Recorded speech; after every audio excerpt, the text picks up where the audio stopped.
चलिए भाई शुरू करते हैं आज का टॉपिक। तो हमने कहा था कार्बोनेट, किसकी स्टडी कर रहे थे हम? कार्बोनेट। तो कार्बोनेट की जब हम बात कर रहे थे तो हमने उसमें पढ़ा था कल Ag2CO3 और इसका जो कलर था वो येलोइश वाइट था। ठीक है, अब ये जो येलोइश वाइट है, इस येलोइश वाइट की जब हम बात करते हैं तो येलोइश वाइट के साथ दो ट्रीटमेंट करेंगे हम। पहला, इस पीपीटी को छान लिया, फिल्टर कर लिया।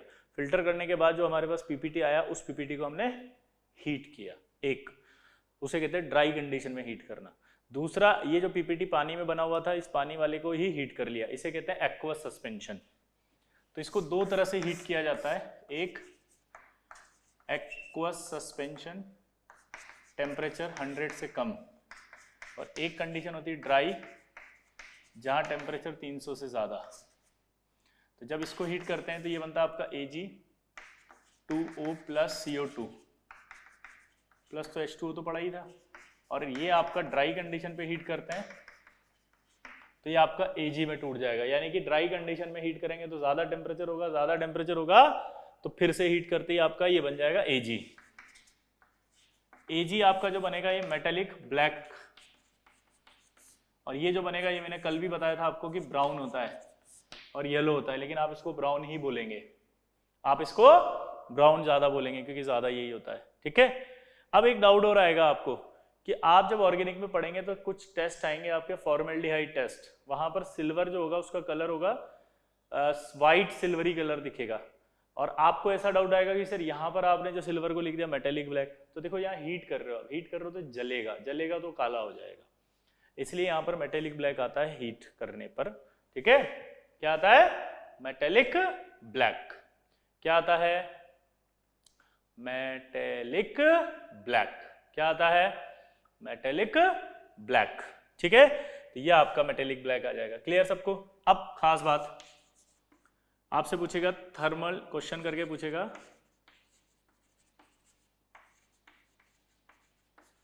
Thermal decomposition temperature, thermal decomposition temperature of Ag2CO3 is, पहला ऑप्शन टेम्परेचर जो आएगा वो 100 से कम वाला, दूसरा टेम्परेचर 300 से, तीसरा ऑप्शन है बहुत, चौथा ऑप्शन है नन। ठीक है, अब आपसे पूछा है कि थर्मल डिकम्पोजिशन टेम्परेचर आपको बताना है Ag2CO3 का कि क्या है, तो आएगा वो आपका, एक ऑप्शन दिया है लेस देन 100, एक ऑप्शन दिया है ग्रेटर देन 300, एक ऑप्शन दिया है आपको बहुत, और एक नन। चलो सोचो।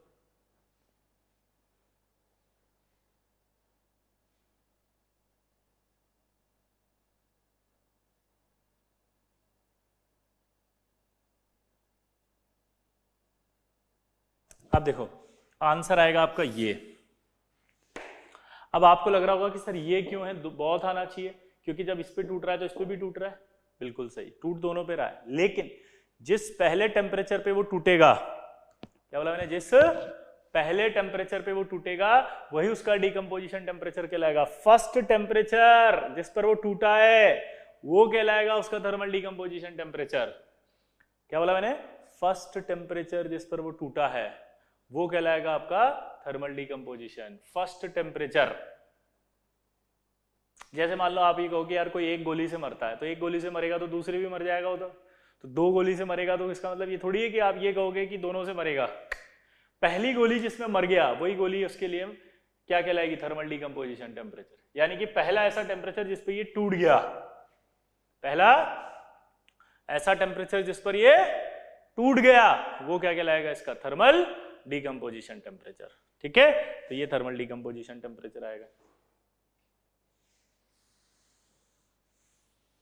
जैसे पानी का बॉइलिंग पॉइंट हम क्या बोलते हैं? 100 डिग्री, तो 100 डिग्री से 101 पे भी तो उबलेगा, 102 पे भी उबलेगा, 3 पे भी उबलेगा, तो सारे थोड़ी कहलाएंगे उसके बॉइलिंग पॉइंट, 100 ही कहलाएगा ना। यानी पहला ऐसा टेम्परेचर जिसपे वो बॉइल हुआ है।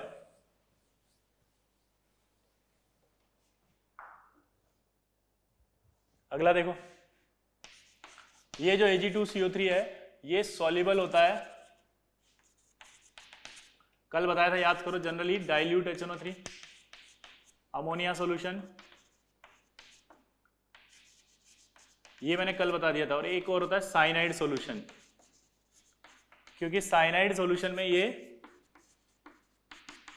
कॉम्प्लेक्स बनाएगा ये वाला।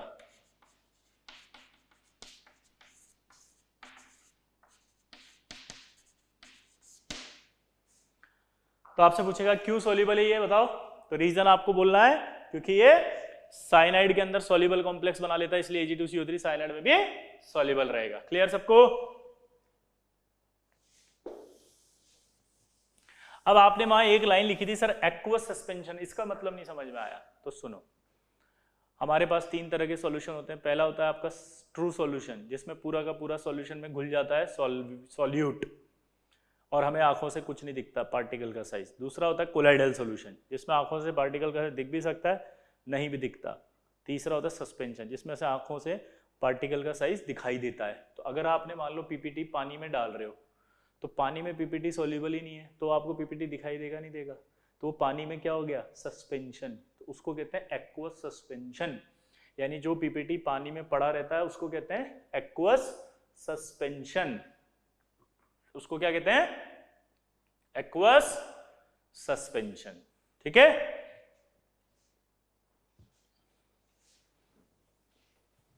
क्लियर सबको?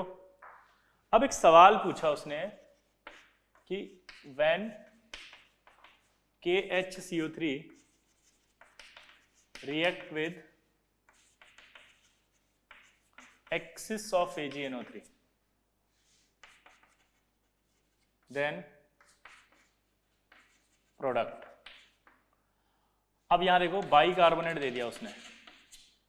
बाइकार्बोनेट की रिएक्शन जब AgNO3 से कराओगे आपको पता क्या बनेगा, silver bicarbonate. Excess AgNO3 on boiling, boiling भी है ना, ऑन बॉइलिंग। क्या लिखा हुआ है, ऑन बॉइलिंग।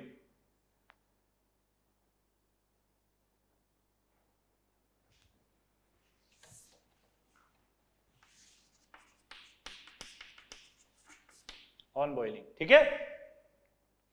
अब दिमाग की बत्ती जलाते हैं, तो यह आपका ये बनेगा। अब बॉईल करोगे आप, बॉईल करने पर आपको पता क्या बन जाएगा, बाइकार्बोनेट का हीटिंग इफेक्ट मैंने बताया था आपको, Ag2CO3 plus H2O plus CO2 बनेगा। ये कहाँ बताया था, आयनिक बॉन्ड में। और मैंने आपसे रिक्वेस्ट की थी कि हीटिंग इफेक्ट याद कर लेना, यहाँ बहुत जरूरी है, ठीक है। अब यहाँ पर एक्सिस लिखा हुआ है।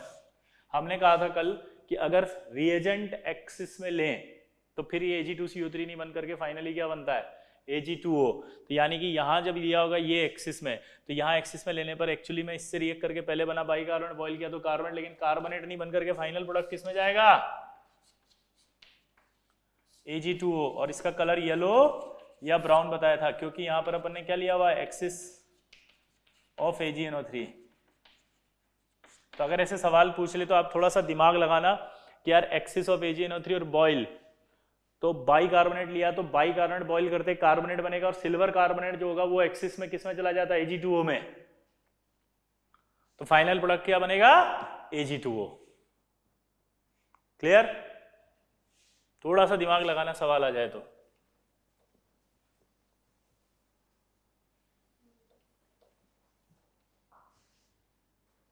क्लियर? अगला देखो, टेस्ट विद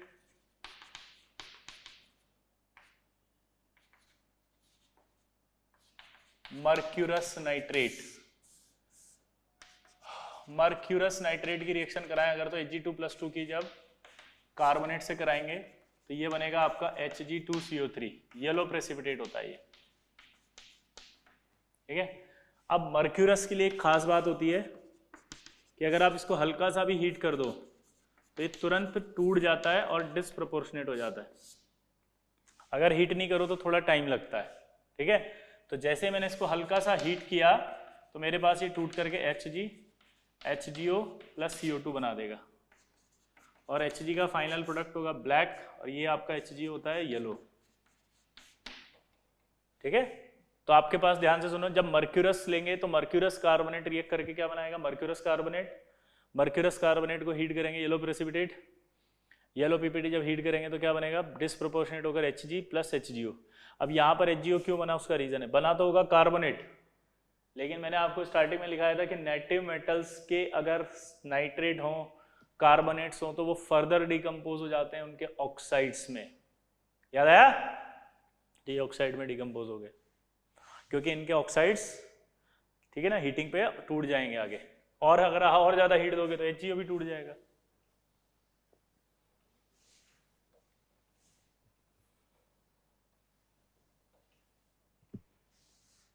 तो ये आपका हुआ मर्क्यूरस। अब जो इंपॉर्टेंट आता है वो आता है टेस्ट विद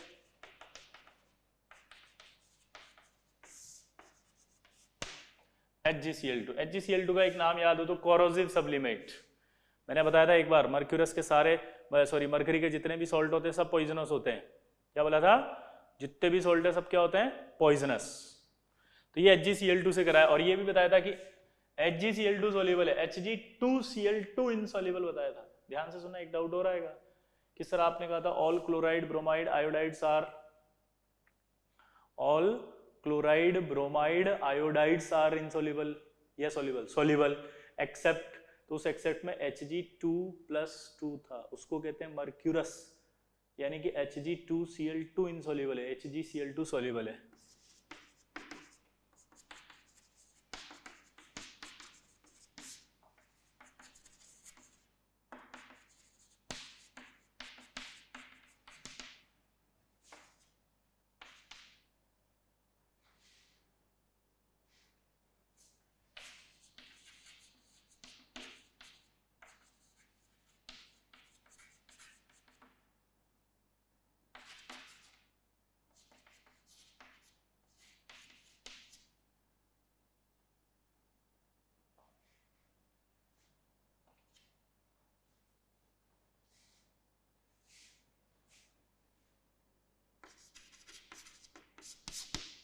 देखो, कार्बोनेट जो होता है ना, उसका जो एक्वस सॉल्यूशन होगा वो हमेशा बेसिक होगा। क्या बोला मैंने, बताओ, कार्बोनेट का एक्वस सॉल्यूशन जो होगा वो बेसिक होगा। क्या बोला, जल्दी बताओ, कार्बोनेट का जो एक्वस सॉल्यूशन होगा वो बेसिक होगा। क्यों, उसका रीजन सुनो। जब भी आप कार्बोनेट का सॉल्ट लोगे तो वही लोगे जो सॉल्युबल होगा पानी में। आप दिमाग लगाओ, कार्बोनेट का कौन सा सॉल्ट पानी में सॉल्युबल होता है, फर्स्ट ए वाले। यानी कि आपने जब कार्बोनेट का टेस्ट किया होगा तो आपने फर्स्ट ए वाले ही तो लिए होंगे, और जब आप इसको पानी में डालोगे तो ये बनाएगा NaOH और H2CO3। H2CO3 तो वीक एसिड है, H2CO3 तो क्या है, वीक एसिड ये, और NaOH का स्ट्रॉन्ग बेस। तो यानी कार्बोनेट का एक्वा सॉल्यूशन बेसिक होगा। तो नोट करके लिख लो कि सॉल्ट में जब भी आप कार्बोनेट का टेस्ट कर रहे हो उसका एक्वा सॉल्यूशन क्या है, बेसिक, ये बेसिक। अब इसकी रिएक्शन HgCl2 से कराया तो आपके पास बनता है प्रेसिपिटेट रेडिश ब्राउन पीपीटी, जिसका नाम होता है mercury basic, mercury second carbonate. ये आपका बेसिक मरकरी कार्बोनेट, कार्बोनेट, और इसका ऑक्सीडेशन स्टेट है 2, तो बेसिक मरकरी कार्बोनेट। और ये बेसिक मरकरी कार्बोनेट जो होता है उसका कलर पूछेगा आपसे रेडिश ब्राउन प्रेसिपिटेट। कलर क्या पूछेगा बताओ, रेडिश ब्राउन प्रेसिपिटेट। दोबारा बोलो, क्या पूछेगा, रेडिश ब्राउन प्रेसिपिटेट। क्या पूछेगा, रेडिश ब्राउन प्रेसिपिटेट। ठीक है, अब देखो इधर, क्लियर। तो जब इसका बेसिक होगा एक्वस सॉल्यूशन तो एक इंपॉर्टेंट चीज यहां पर हो गई 6H+। 6H+ होने का मतलब समझते हो आप, एसिडिक, स्ट्रॉन्ग एसिडिक, यानी कि जो बेसिक मीडियम था वो अचानक से चेंज होकर के स्ट्रॉन्ग एसिड में आ गया। यानी कि आपसे नोट करके पूछेगा कि क्या इसमें ड्रास्टिक चेंज हो रहा है पीएच में,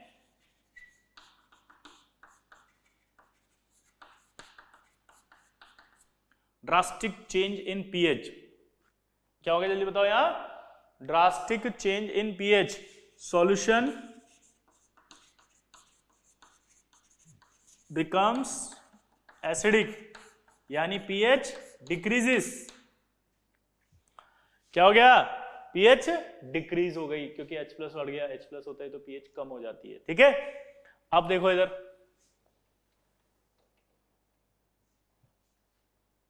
pH डिक्रीजेस। क्लियर? अब यहां ध्यान देना है, इधर यहां ध्यान देने वाली बात यह है कि अगर यहां पर आपने एक्सिस में ले लिया, axis of carbonate,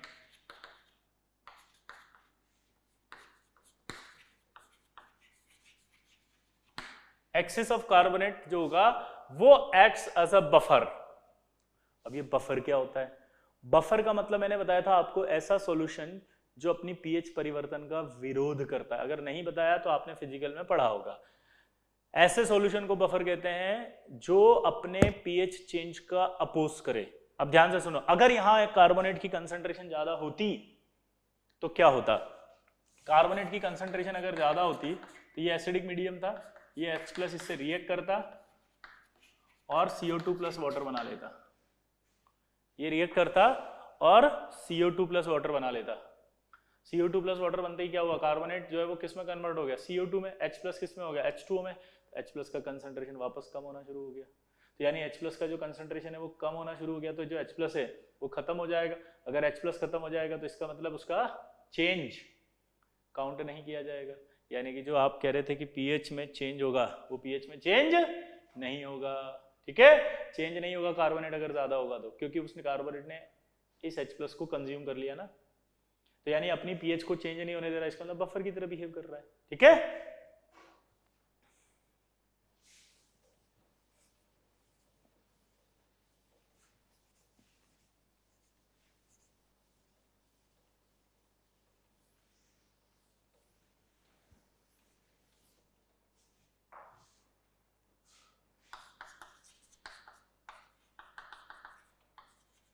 copper sulphate, copper sulphate लेंगे तो कॉपर +2 आएगा, कार्बोनेट आएगा, पानी तो है ही से अंदर, तो ये रिएक्ट करके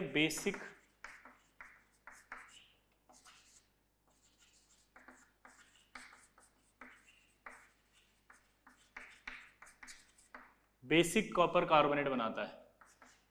क्या बनाता है? Basic copper carbonate. और इस बेसिक कॉपर कार्बोनेट का जो होता है ग्रीन पीपीटी होता है।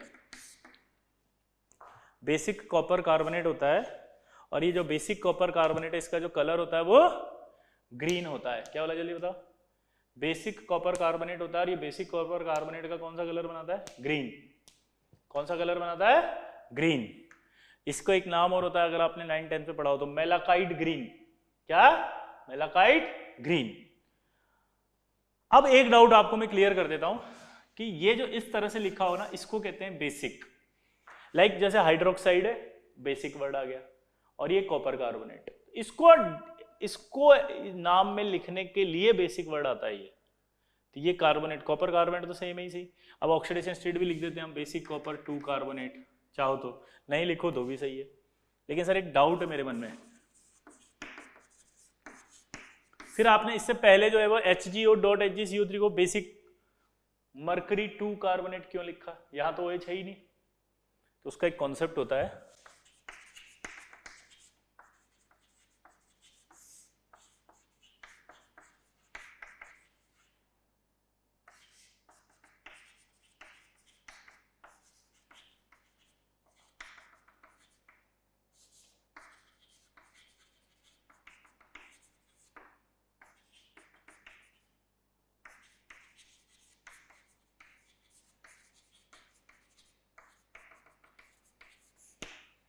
ये जो नेटी मेटल्स होती हैं लाइक गोल्ड, सिल्वर, मरकरी, ये जब भी strong alkaline solution like NaOH, KOH, RbOH इनसे रिएक्ट करेगी, यानी कि एल्कलाइन सॉल्यूशन से रिएक्ट करेगी, ये अपना हाइड्रोक्साइड नहीं बना के अपना ऑक्साइड बनाती, क्योंकि इनका हाइड्रोक्साइड अनस्टेबल होता है, टूट करके वापस ऑक्साइड में आ जाता है। तो ये जब भी बेस से रिएक्ट करेंगी तो ऑब्वियस सी बात है क्या बनाएंगे? अपना ऑक्साइड, हाइड्रोक्साइड नहीं बनाएंगी। इसलिए यहां पर इसका हाइड्रोक्साइड नहीं बना हुआ है, इसका क्या बना हुआ है? ऑक्साइड। तो ये अंडरस्टूड था कि ये बेस से बना हुआ पार्ट है और ये कार्बोनेट से बना हुआ पार्ट है, क्योंकि कार्बोनेट में 2 हिस्से होते हैं, एक OH और एक खुद कार्बोनेट। ठीक है? ये बेसिक पार्ट है, इसलिए इसके नाम में आया था बेसिक मरकरी 2 कार्बोनेट। ये बेसिक पार्ट है इसलिए नाम में आया था बेसिक कॉपर कार्बोनेट। ठीक है? ये आपका कार्बोनेट एक तरह से समाप्त।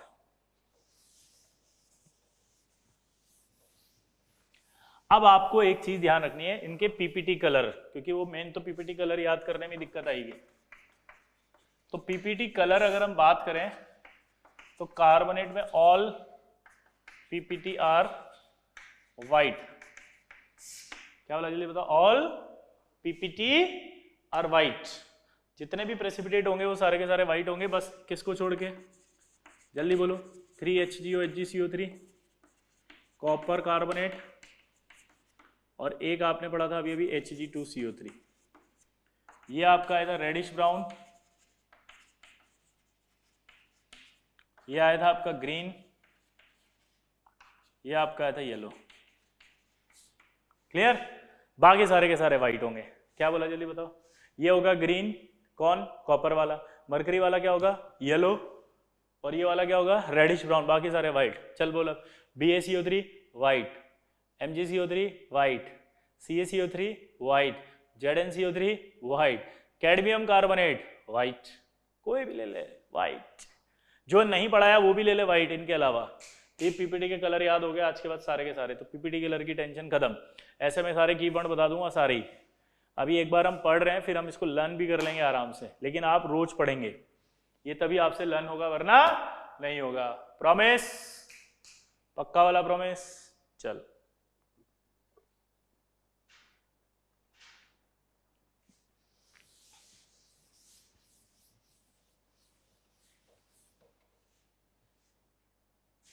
अब अगला आएगा बाइकार्बोनेट। बाइकार्बोनेट सॉल्युबिलिटी की बात करनी पड़ेगी पहले, क्योंकि हमने क्या बोला था, जब भी आएगा तो सबसे पहले आप उसकी क्या लिखोगे? सॉल्युबिलिटी। तो all are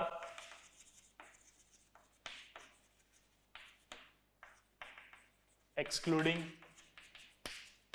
sodium bicarbonate, all are soluble except sodium bicarbonate. Sodium bicarbonate बताया था SS होता है, स्पेरिंगली सॉल्युबल। अब ये देखो, आप अपन ने केमिकल बॉन्डिंग में जब आपने हीटिंग इफेक्ट पढ़ा होगा, जो कि मैंने आपसे बोला था कि पढ़ना है, तो ये वहीं पर लिखा हुआ है, और ये लिखा हुआ है कि लिथियम बाइकार्बोनेट एग्जिस्ट इन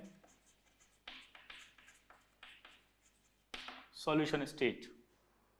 ठीक है, बाकी सोडियम, पोटेशियम, रुबिडियम,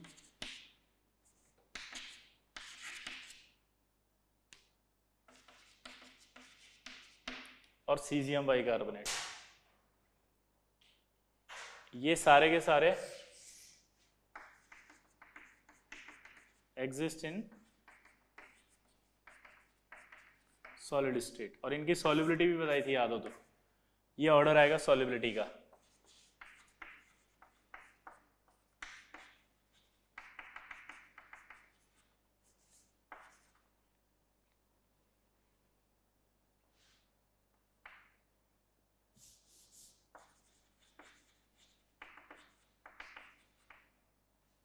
ठीक है, तो ऑर्डर ऑफ सॉल्युबिलिटी आ गई। इसी तरह से हमने ये सबसे कम सॉल्युबल क्यों था, इसका रीजन भी मैंने वहां दिया था।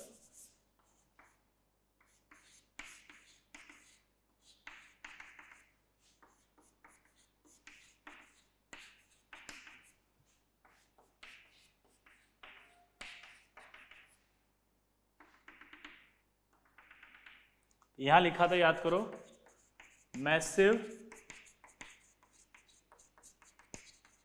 H bonding. क्या लिखा था? मैसिव एच बॉन्डिंग या infinite H bonding.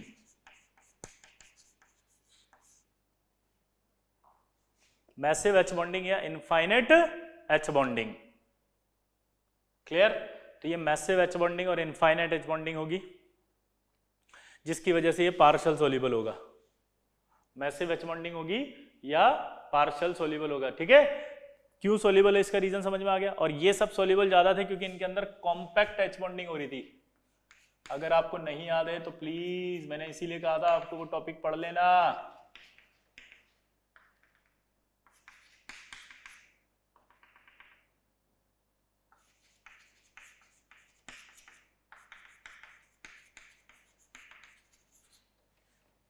Compact H bonding,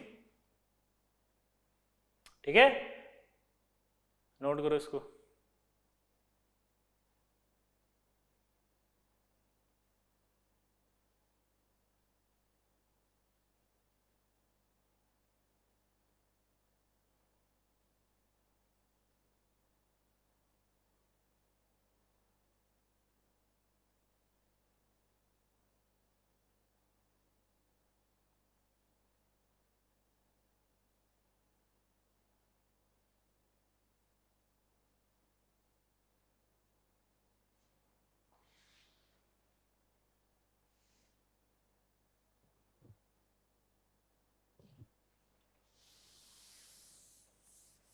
अब एक सवाल बहुत अच्छा पूछेगा, लिखो, कॉन्सेप्ट ध्यान सुनना कि अल्कली मेटल्स के बाइकार्बोनेट्स, क्या बोला उसने, अल्कली मेटल्स के बाइकार्बोनेट्स की सॉल्युबिलिटी अल्कली मेटल के कार्बोनेट से कम होती है। ये स्टेटमेंट सही है या गलत, सोचो। अल्कली मेटल्स के बाइकार्बोनेट की सॉल्युबिलिटी अल्कली मेटल्स के कार्बोनेट से कम होती है, ये सही है कि गलत है? आंसर लिखो, सही है। क्यों? क्योंकि अल्कली मेटल के बाइकार्बोनेट में H बॉन्डिंग होती है। अगर ये खुद ही H बॉन्डेड रहेंगे तो पानी में जाकर के कम सोल्यूबल होंगे, जबकि अल्कली मेटल के जो कार्बोनेट्स हैं उनमें नहीं होती H बॉन्डिंग, तो ज्यादा सोल्यूबल होंगे। तो ये जो सवाल है इसकी फील ही नहीं आती साली, क्योंकि हमें लगता है बाइकार्बोनेट तो सारे सोल्यूबल है। समझिए? तो नोट करके ढंग से लिखना इस बात को, क्या अल्कली मेटल बाइकार्बोनेट्स की सॉल्युबिलिटी कम होती है अल्कली मेटल के कार्बोनेट्स की तुलना में। क्यों? क्योंकि अल्कली मेटल के बाइकार्बोनेट में H बॉन्डिंग होती है। ठीक है, अब आया पहला टेस्ट विद एसिड। चलो बताओ, अगर बाइकार्बोनेट में H+ डाल दोगे आप तो क्या गैस निकलेगी? CO2। CO2 का ऑब्जर्वेशन बताओ, ब्रिस्क एफर्वेसेंस। ऑब्जर्वेशन एक और बताओ, तो लाइम वाटर से पास करना पड़ेगा तो मिल्की सॉल्यूशन, एक्सेस में पास करोगे तो मिल्की सॉल्यूशन डिसअपियर। तो सेम वही का वही है। अगला देखो, टेस्ट विद BaCl2 और CaCl2।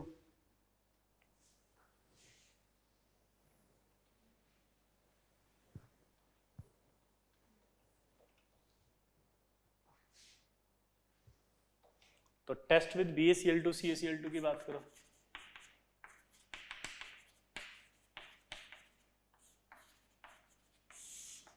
Test with BaCl2 CaCl2 सोचो, कोई पीपीटी नहीं, नो प्रेसिपिटेट।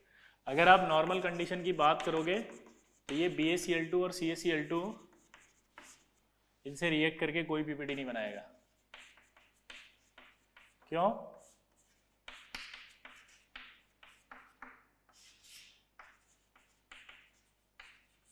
ये सॉल्युबल होंगे इसलिए। तो इसलिए बाइकार्बोनेट का कभी भी टेस्ट करना होगा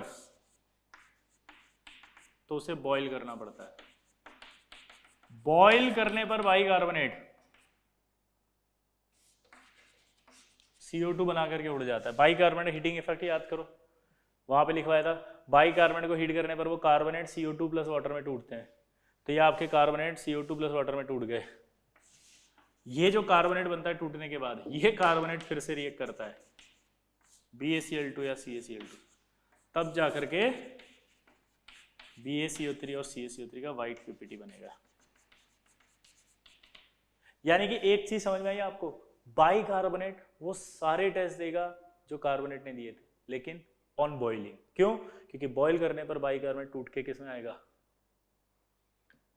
बॉईल करने पर बाइकार्बोनेट टूट करके किस में आएगा? कार्बोनेट में। तो वो कार्बोनेट के सारे टेस्ट दे देगा, वो कार्बोनेट के सारे टेस्ट दे देगा।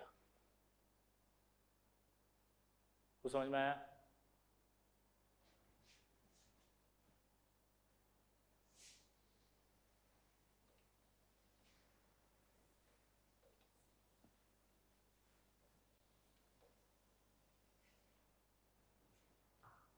अब मान लो हीटिंग ही खत्म हो गई, मान लो मैं गया टेस्ट करने बाइकार्बोनेट का और वहां हीट बॉईल करने लगा और गैस खत्म हो गई या केरोसिन खत्म हो गया या कोई ऑप्शन ही नहीं। अब क्या करें?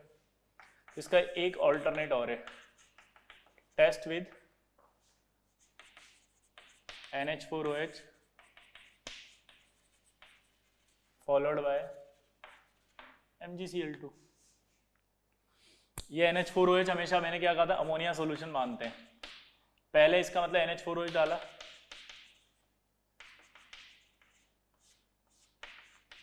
ये NH4OH डाल दिया। NH4OH का मतलब होता है अमोनिया प्लस वाटर। ये अमोनिया लोन पेयर है, यहाँ H+ है, तो ये अमोनिया उस H+ को निकाल लेती है। अमोनिया ने H+ को निकाल लिया तो ये NH4+ बन गया, कार्बोनेट बन गया, और H2O, तो ये कार्बोनेट बन गया। अगर ये कार्बोनेट बन गया, दिमाग की बत्ती जलाओ, ये कार्बोनेट बन गया अगर, तो MgCl2 से रिएक्ट करेगा,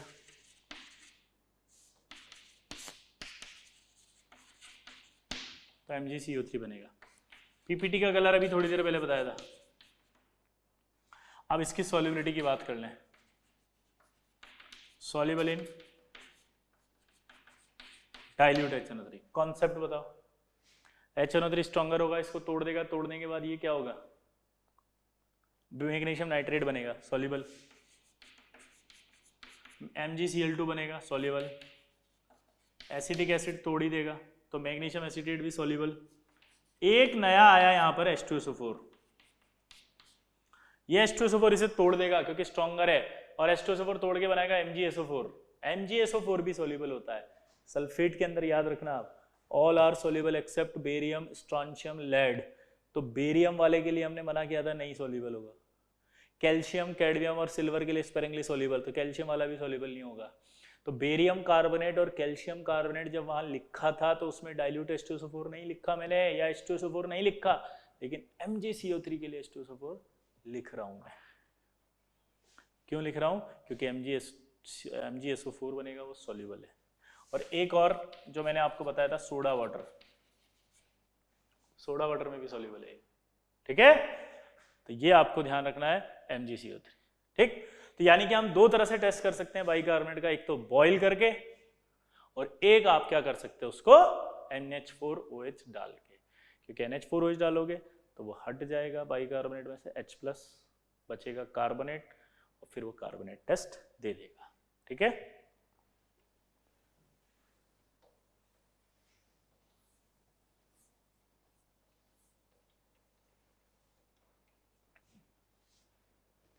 क्लियर सबको। अब इधर देखो, अब आपसे कह रहा है डिस्टिंक्शन करके बताओ हमें बिटवीन बाइकार्बोनेट और कार्बोनेट। यानी कि वो ये कह रहा है कि कार्बोनेट और बाइकार्बोनेट में आप कैसे पता लगाओगे कौन है, ठीक है। तो देखो, मेरे को मिक्सचर दे दिया एक साथ, ऐसे मिक्स करके हाथ में, और कहा कि बता इसमें कार्बोनेट है या बाइकार्बोनेट है या दोनों है, मिक्सचर, ठीक है। तो आप सबसे पहले उस मिक्सचर को उठाकर किस में डाल दोगे, टेस्ट ट्यूब में। टेस्ट ट्यूब में डाल दिया मैंने, हो सकता है इसमें कार्बोनेट हो सकता है बाइकार्बोनेट हो, और फिर मैंने इसमें डाल दिया एक्सेस में BaCl2। अब सोचो, अगर इस मिक्सचर में कार्बोनेट होगा तो BaCl2 से रिएक्ट करके कार्बोनेट तो डायरेक्ट ही BaCO3 दे देगा, क्योंकि वो तो कोल्ड कंडीशन में दे देता है। कोल्ड का मतलब यहां पर ये विदाउट हीटिंग, कोल्ड का मतलब ये नहीं कि फ्रीजर में जाके रखना पड़ रहा है आपको, नहीं, बिना हीटिंग के। तो ऑब्वियसली बात है, कार्बोनेट तो बिना हीटिंग के देता है, बाइकार्बोनेट देता है हीटिंग के बाद। तो कोल्ड ले लिया। इफ वाइट PPT, तो BaCO3 का कार्बोनेट कंफर्म। यानी कि अगर BaCl2 डालते ही आपके पास यहां कोल्ड में ही व्हाइट PPT आ गया, तो आपका कंफर्म हो गया कि ये क्या है, क्या कंफर्म हो गया कि ये, बोलो, व्हाइट PPT है, तो कंफर्म हो गया कि कार्बोनेट है, ठीक। अब इसको फिल्टर करो, फिल्टर करेंगे तो ये PPT बाहर आ गया। अब इसमें क्या बचा होगा, बाइकार्बोनेट। अब या तो आप इसे बॉईल कर लो, या इसको NH4OH डाल दो। उससे क्या होगा, बॉईल करेंगे तो ये डिकम्पोज होगा किसके अंदर, कार्बोनेट में। NH4OH डाल देंगे तो H+ हट जाएगा, किस में आ जाएंगे, ये कार्बोनेट में। क्लियर सबको। एक्सिस में BaCl2 डाला था तो BaCl2 अभी भी चल रहा है। तो यानी जैसे ही आपने बॉईल किया और अगर अंदर बाइकार्बोनेट हुआ तो वो टूट जाएगा कार्बोनेट में, और फिर कार्बोनेट में टूट करके किस में आ जाएगा, वो कार्बोनेट वापस BaCl2 से रिएक्ट करके व्हाइट पीपीटी में आ जाएगा, और ये वापस से इससे रिएक्ट करके व्हाइट पीपीटी बन जाए। दोनों में से कोई भी यूज कर सकते हो, एक साथ दोनों नहीं डालने हैं, या तो ये या वो। मैंने दोनों लिख दिए, दोनों नहीं करने, कोई एक कर लोगे तो भी पता लग जाएगा कि बाइकार्बोनेट है। क्या बोला जल्दी बताओ? दोनों में से कोई भी एक कर लेंगे तब भी पता लग जाएगा। क्या बोला जल्दी बताओ? दोनों में से कोई एक भी कर लेंगे तो पता लग जाएगा। ठीक है, तो इस तरह से आप मिक्सचर में पता लगा रहे हो कि कार्बोनेट है कि नहीं। अब दोबारा समझना आराम से, ये टेस्ट ट्यूब ली, मिक्सचर में दिया था उसने कि इसमें कार्बोनेट है या बाइकार्बोनेट है, दोनों है, पता लगाओ। ये दोनों ही नहीं है, तो मैंने इस टेस्ट ट्यूब में डाल दिया मिक्सचर, पानी डाल दिया, BaCl2 डाला। BaCl2 डालने से ये होगा कि अगर कार्बोनेट होगा तो वो BaCO3 से रिएक्ट कर लेगा। अगर वो रिएक्ट कर लेगा तो ये व्हाइट पीपीटी आ जाएगा। व्हाइट पीपीटी दिखा दो, कंफर्म हो गया कार्बोनेट है। और अगर व्हाइट पीपीटी नहीं आया तो बोल दो कि कार्बोनेट एब्सेंट है। बॉईल किया, बॉईल करके अगर पीपीटी आ गया तब तो फिल्टर कर लिया। फिल्टर करने के बाद इसे या तो बॉईल करो या NH4OH डाल दिया। बाइकार्बोनेट अगर होगा तो H+ हट जाएगा हीटिंग पे, कार्बोनेट बचेगा। वो कार्बोनेट फिर एक्सेस में जो BaCl2 लिया उससे रिएक्ट करके बना देगा BaCO3, और NH4OH डाला तो क्या बन जाएगा? BaCO3, क्योंकि H+ हट जाएगा। ठीक है,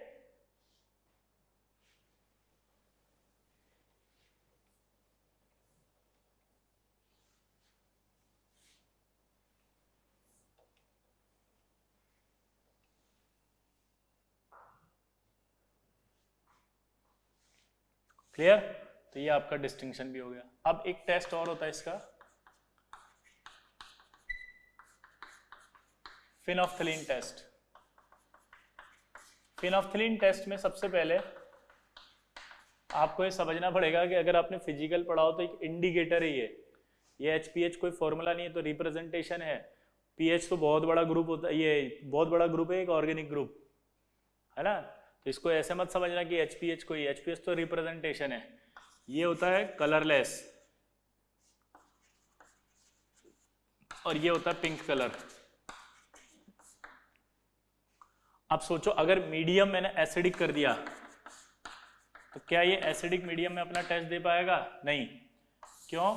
क्योंकि एसिडिक मीडियम होते ही कॉमन आयन इफेक्ट लग जाएगा। ये देखो कॉमन आयन इफेक्ट क्या होता है? ली शार्टरले प्रिंसिपल ये कहता है कि अगर सेम कंसंट्रेशन वाले आयंस हों तो अगर कंसंट्रेशन आप बढ़ा दो तो इक्विलिब्रियम क्या होता है? उस तरफ जाता है जिस तरफ किया गया चेंज का अपोज हो। तो कॉमन आयन इफेक्ट ये होता है कि अगर सेम आयंस आ जाते हैं तो सेम आयंस आने पर जो वीक इलेक्ट्रोलाइट्स होते हैं उनका आयनाइजेशन घट जाएगा। घट गया ये, तो यानी कि अगर एसिडिक मीडियम हुआ तो ये इक्विलिब्रियम पीछे आ जाएगा, तो HPH आएगा कलरलेस। ठीक है, इसलिए टेस्ट नहीं आएगा। लेकिन अगर यहीं पर अगर आप मीडियम क्या ले लो,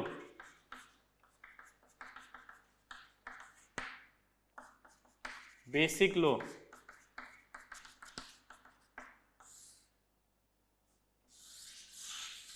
तो क्या होगा? ये H++ OH बाहर निकल जाएगा।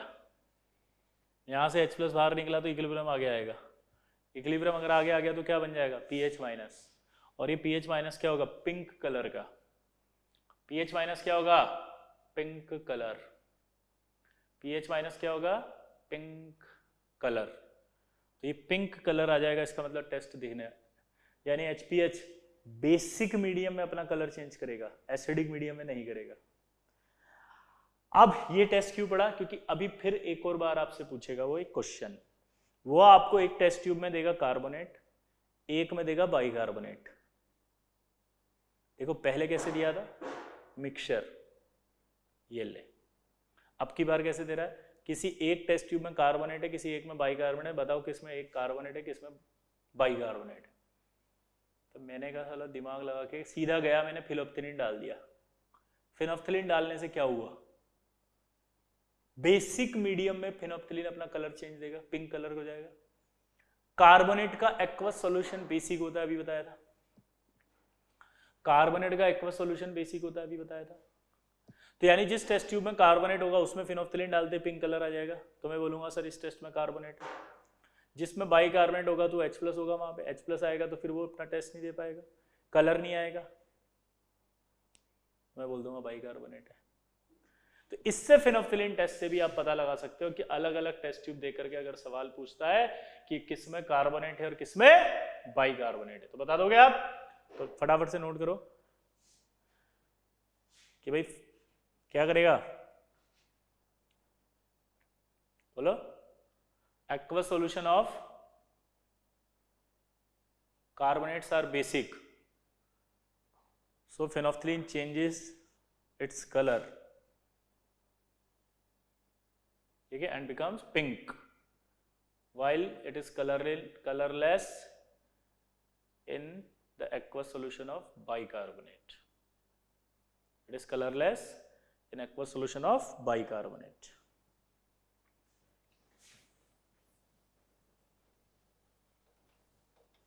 तो ये आपका कार्बोनेट और बाइकार्बोनेट समाप्त। अब इसमें दो डाउट आएंगे छोटे छोटे। एक आपका डाउट क्या है, देखो जरा कि सर टर्बिडिटी क्या होती है।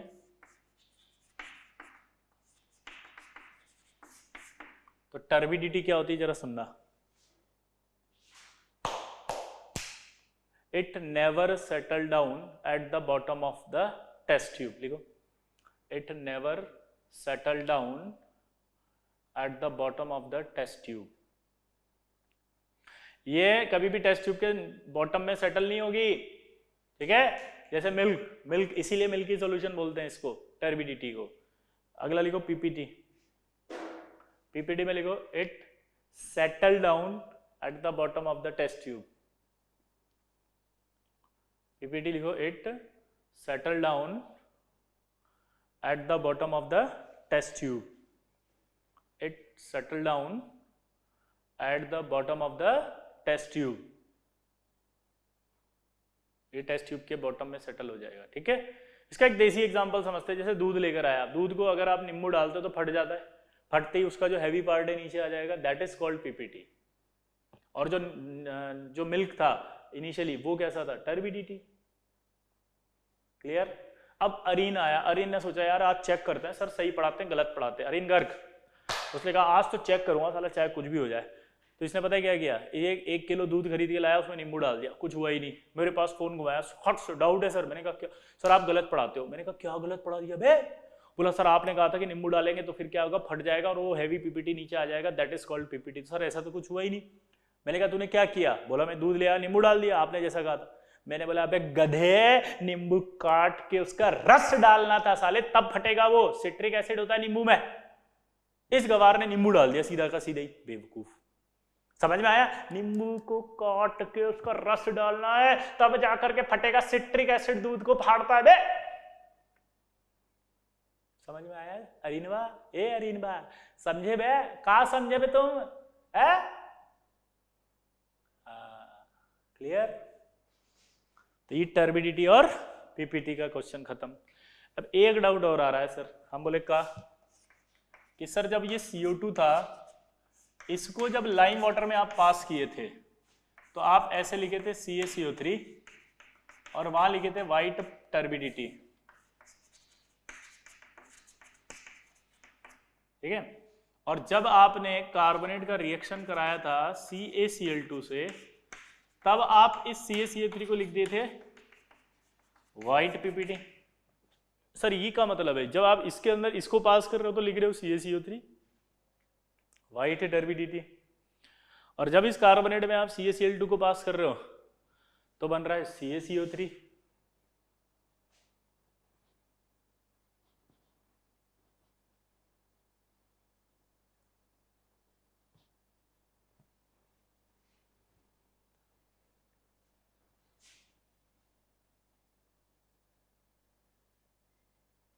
क्लियर। ये सर समझ नहीं आया वहां टर्बिडिटी क्यों, यहाँ पे पीपीटी, उसका रीजन सुनना। जैसे ये पानी है,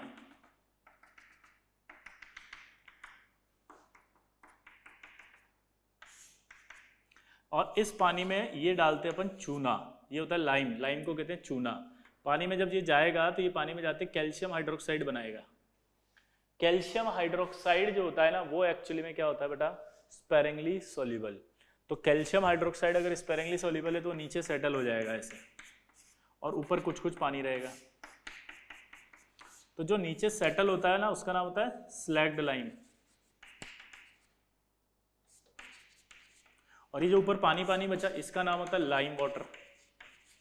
तो आप कभी भी एक डाउट आएगा आज के बाद आपको, तो वो भी क्लियर कर दिया मैंने कि लाइम वाटर को फॉर्मूला भी कैल्शियम हाइड्रोक्साइड, स्लैग्ड लाइम का भी कैल्शियम हाइड्रोक्साइड। स्लैग्ड लाइम वो है जो नीचे हैवी पार्ट है, और लाइम वाटर वो है जो ऊपर आपका पानी के अंदर कैल्शियम +2 कैटायन यानी कि कैल्शियम +2 आयन। तो अगर आप लाइम वाटर लेते हो तो कैल्शियम आयन की कंसंट्रेशन कम है उस लाइम वाटर में, और अगर आप कैल्शियम आयन की कंसंट्रेशन कम है और CO2 पास कराओगे तो कम कंसंट्रेशन का बनेगा ना CaCO3। तो CaCO3 कम कंसंट्रेशन का होने की वजह से PPT नहीं बनता बल्कि मिल्की सॉल्यूशन दिखता है। लेकिन जब आप CaCl2 लेते हो तो CaCl2 लेने पर आपका क्या होता है, 100% आयनाइजेशन होगा। तो कैल्शियम +2 100% होगा। कैल्शियम +2 अगर 100% होगा तो उस कंडीशन में क्या होगा, ज्यादा कंसंट्रेशन का बनेगा कैल्शियम कार्बोनेट, तो व्हाइट PPT आ जाएगा। क्या आ जाएगा, व्हाइट PPT। क्लियर? ये आपका कार्बोनेट और बाइकार्बोनेट समाप्त। DPP नंबर 3 करनी है आपको, होमवर्क नोट करो। और DPP नंबर 3 को हाथ तभी लगाना जब ये याद हो जाए, सुन लिया? ठीक है, तो इसको अच्छे से कर लेना, ठीक है ना। DPP